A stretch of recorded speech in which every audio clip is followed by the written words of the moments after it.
Fala, minha gente, tudo bem com vocês? Espero que estejam maravilhosamente bem e prontos para mais uma leitura da palavra do nosso Deus Pai. Hoje leremos o capítulo 19 do livro de 2 Samuel. Leremos também o capítulo 12 de 2 Coríntios. Em seguida, leremos o capítulo 26 de Ezequiel e concluiremos a leitura no capítulo 74 de Salmos. E antes de darmos início a essa ordem de leitura, vamos a um momento de oração. Deus eterno, Pai exaltado e santo, louvamos ao Senhor e te rendemos graças porque o Senhor tem sido muito bom para conosco e tem sido gracioso, misericordioso em nos suprir as nossas necessidades, nos guardar e livrar-nos de todo mal, como também nos ajudar a perseverar na leitura da tua palavra. Nos ajuda aqui, não somente hoje, mas todos os dias, enquanto tivermos fôlegos, ó Deus, que seja um deleite, de fato, ouvir o teu evangelho e também poder ler ele, compartilhar com outras pessoas. Abençoa para que a gente possa compreender o que for lido, segundo o teu Santo Espírito nos dê a entender e nos enche do teu poder para que venhamos colocar em prática. É assim que oramos ao Senhor e já te agradecemos, no nome santo do teu Filho amado Jesus Cristo. Amém. E amém. Capítulo 19 de 2 Samuel, que diz: Disseram a Joabe: Eis que o rei anda chorando e se lamentando por Absalão. Assim a vitória se tornou, naquele mesmo dia, um luto para todo o povo. Porque naquele dia o povo tinha ouvido dizer: O rei está de luto por causa de seu filho. Naquele mesmo dia o povo entrou às escondidas na cidade, como faz quando foge envergonhado da batalha.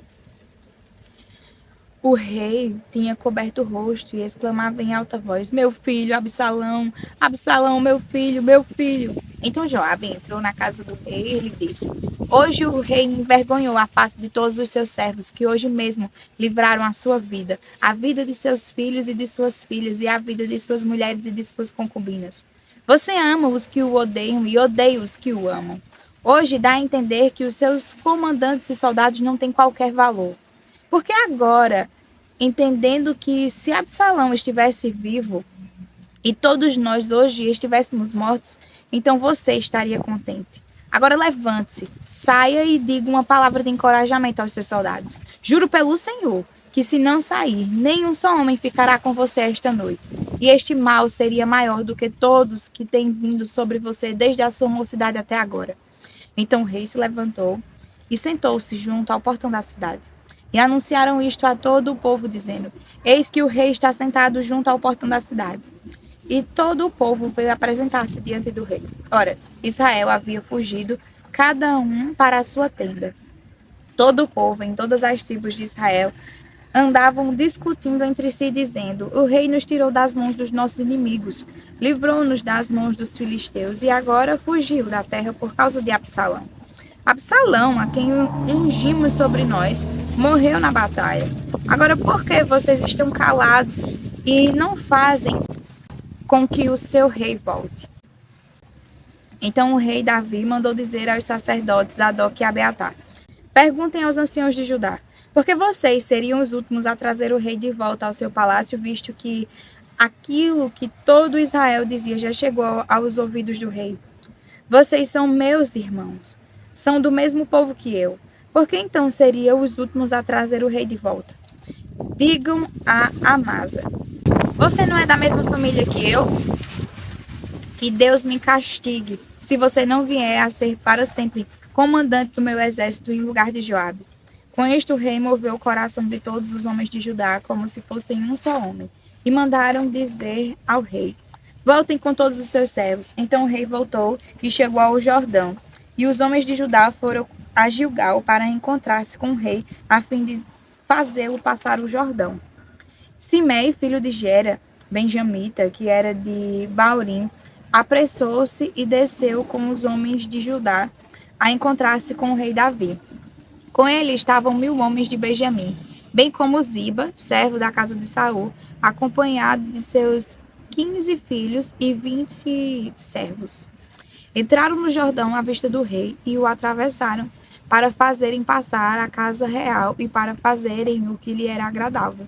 Então Simei, filho de Gera, prostrou-se diante do rei, quando este ia passar o Jordão, e lhe disse: Que o meu senhor, o rei, não me tenha por culpado, nem se lembre do mal que este seu servo cometeu no dia em que o rei, meu senhor, saiu de Jerusalém.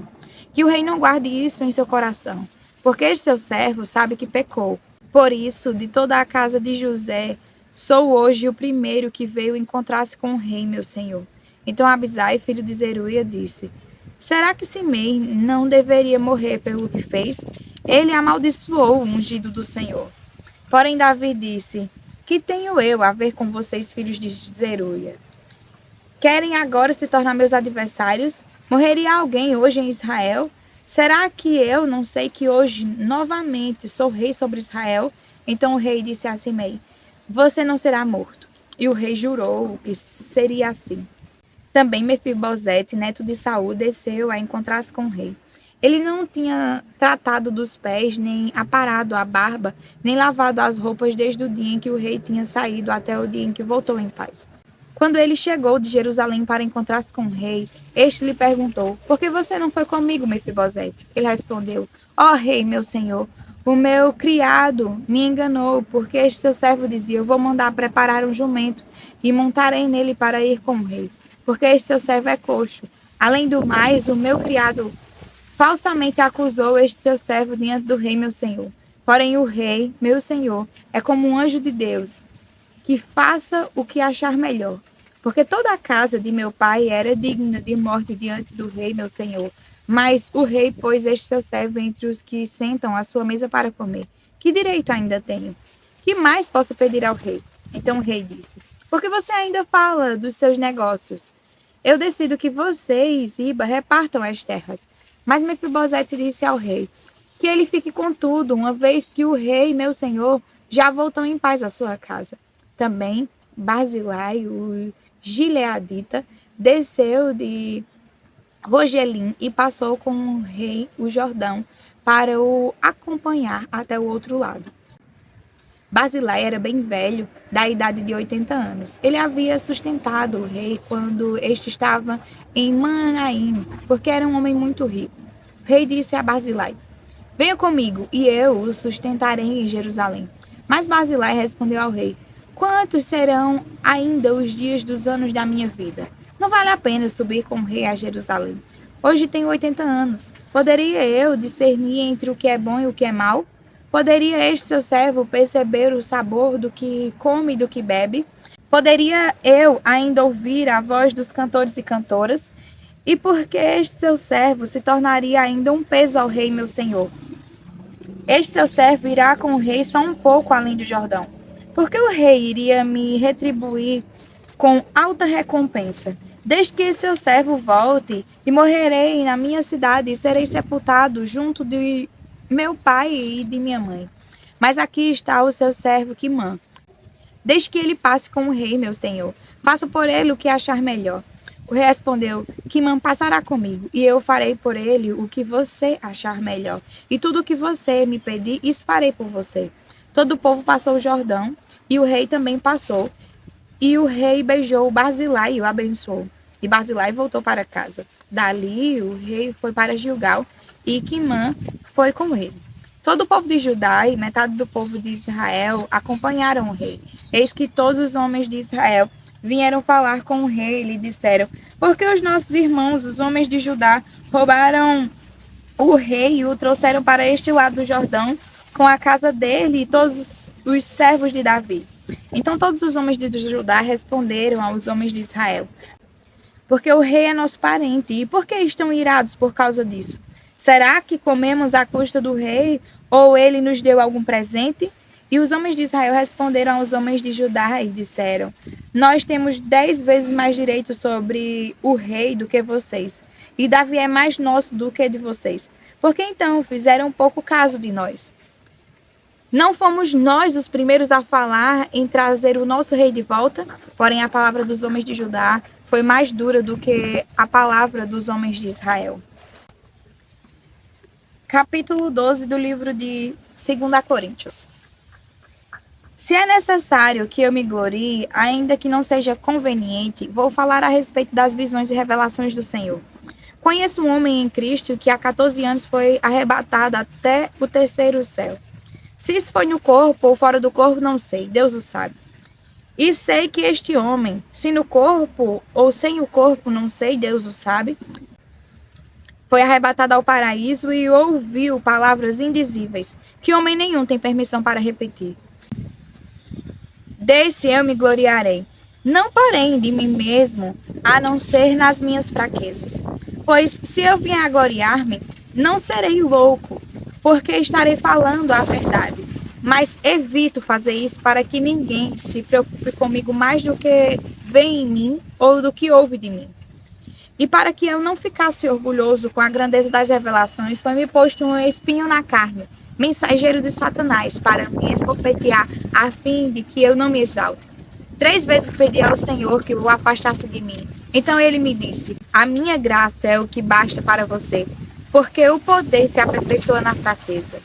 De boa vontade, pois, mas me gloriarei nas fraquezas, para que sobre mim repouse o poder de Cristo. Por isso, sinto prazer nas fraquezas, nos insultos, nas prisões, nas perseguições, nas angústias, no amor de Cristo. Porque quando sou fraco, então é que sou forte. Fiz-me louco, mas vocês me obrigaram a isso. Eu deveria ter sido recomendado por vocês, pois em nada fui inferior a esses superapóstolos, ainda que nada sou. Pois as minhas credenciais de apóstolos foram apresentadas no meio de vocês com toda a paciência, por sinais, prodígios e maravilhas. Pois em que vocês foram inferiores às demais igrejas, senão no fato de eu não ter sido pesado a vocês? Perdoem-me esta injustiça. Eis que pela terceira vez estou pronto para visitá-los e não serei um peso para vocês, pois não estou interessado nos bens de vocês, e sim em vocês mesmos. Não são os filhos que devem juntar riquezas para os pais, mas os pais para os filhos. Eu, de boa vontade, gastarei e me deixarei gastar em favor de vocês. Se eu os amo cada vez mais, será que vou ser amado cada vez menos? Seja como for, eu não fui um peso para vocês. No entanto, sendo astuto, eu os prendi com astúcia. Será que eu explorei vocês por meio de alguém que lhes enviei? Pedi a Tito que fosse até aí e mandei com ele outro irmão. Será que Tito explorou vocês? Não é verdade que temos andado no mesmo espírito? Não seguimos as mesmas pisadas? Há muito vocês podem estar pensando que queremos nos defender diante de vocês. Falamos em Cristo diante de Deus. E tudo isto, meus amados, é para a edificação de vocês, pois tenho receio de que, indo até aí, eu não os encontre na forma em que gostaria de encontrá-los. E que também vocês me achem diferente do que esperavam, e que haja entre vocês briga, inveja, ira, egoísmo, difamação, intriga, orgulho e tumulto. Tenho receio de que, indo outra vez, o meu Deus me humilhe diante de vocês, e eu venha a chorar por muitos que no passado pecaram e não se arrependeram da impureza, da imoralidade sexual e da libertinagem que praticaram. Capítulo 26 do livro de Ezequiel. No 11º ano, no primeiro dia do mês, a palavra do Senhor veio a mim, dizendo: Filho do homem, Tiro disse a respeito de Jerusalém: Bem feito, foi arrombada a porta dos povos, ela se abriu para mim. Eu me tornarei rico agora que ela foi arrasada. Por isso assim diz o Senhor Deus: Eis que estou contra você, ó Tiro, e farei subir muitas nações contra você. Assim como o mar faz subir as suas ondas, elas destruirão as muralhas de Tiro e derrubarão as suas torres. E eu varrerei o seu pó e farei dela uma rocha escavada. No meio do mar, ela virá a ser apenas um lugar onde pecadores secam as suas redes, porque eu o anunciei, diz o Senhor Deus. E ela se tornará despojo para as nações. Suas filhas que estão no continente serão mortas à espada e saberão que eu sou o Senhor. Porque assim diz o Senhor Deus: Eis que trarei contra Tiro o rei Nabucodonosor, que virá da Babilônia do norte, e que é o rei dos reis. Ele virá com cavalos e carros de guerra, com cavaleiros e com um enorme exército. As suas filhas que estão no continente, ele as matará à espada. Construirá torres de ataque e levantará uma rampa contra você. Virá com uma barreira de escudos, disporá os seus ares contra as suas muralhas e com barras de ferro derrubará as suas torres. Os cavalos dele serão tantos que você ficará coberta de pó. As suas muralhas tremerão com o estrondo dos cavaleiros, das carretas e dos carros de guerra quando ele entrar pelos seus portões, como quem entra numa cidade em que se faz uma brecha na muralha. Com os cascos dos seus cavalos, socará todas as suas ruas, matará o seu povo à espada e as suas fortes colunas cairão por terra. Roubarão as suas riquezas e saquearão as suas mercadorias. Derrubarão as suas muralhas e arrasarão as suas casas luxuosas. As suas pedras, a sua madeira e o seu pó eles lançarão no meio das águas. Farei cessar o ruído das suas canções e não se ouvirá mais o som das suas harpas. Farei de você uma rocha escalvada. Você virá a ser apenas um lugar onde pescadores secam as suas redes. Você jamais será reconstruída, porque eu, o Senhor, falei, diz o Senhor Deus. Assim diz o Senhor Deus a Tiro.